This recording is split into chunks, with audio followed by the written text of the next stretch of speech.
जो कास्केट होता ज्याच्यावरती तो घडा होता, त्या घड्यावरती ब्राह्मी म्हणजे आता आपण त्याला धम्मलिपी म्हणतो, त्याचे इन्स्क्रिप्शन आहेत. त्याच्यात ते लिहिलेलं होतं की हे सगळी म्हणजे हे शरीर धातू कोणाचे तर सुकेतीचे आहेत. ओके.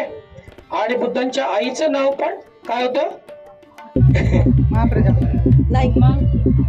त्यांच्या आईचं नाव पण वेगळं होतं, जे तुम्ही महामाया म्हणता तो नव्हतं. ओके. तर या सगळ्या तुमच्या धक्के पोचू शकतात. ठीक आहे. पण मग याचा अर्थ काय हे सांगतो तुम्हाला. याचा अर्थ हे होतं की चारी दिशेंना चार तोंड असलेले सिंह आहेत. ते कसे आहेत तर ते अलर्ट आहेत. ते अलर्ट आहेत. ते काही म्हणजे हिंसा करणारे नाहीयेत. ओके. तर सिंह हा इंडिकेशन कसं घेतलंय त्यांना बुद्धांच्यासाठी, तर आपल्याला माहिती आहे प्राण्यांमध्ये सर्वश्रेष्ठ प्राणी कोण असतं? सिंह असतं. म्हणून नरांमधला जो सर्वश्रेष्ठ नर आहे असं नरसिंह त्यांना म्हटलंय.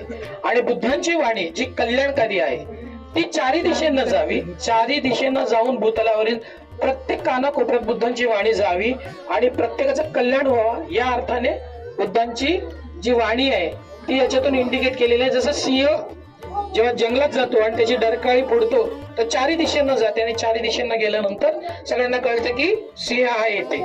तसंच बुद्धांची वाणी कल्याणकारी वाणी चारी दिशेला जावी म्हणून बुद्धांचं प्रतिकात्मक स्वरूप हे पहिल्यांदा प्रियदर्शी चक्रवर्ती सम्राट अशोक यांनी मांडलं. ठीक आहे. पण बाबासाहेबांनी संविधानिक पद्धतीने हा राजचिन्ह म्हणून स्वीकारला आणि मग तो आपल्याला दिला. ठीक आहे. मग हा एकच प्रतीक आहे का बाबासाहेबांनी घेतलेला? कोणताही दुसरं? धम्मचक्र. तो धम्मचक्र आहे.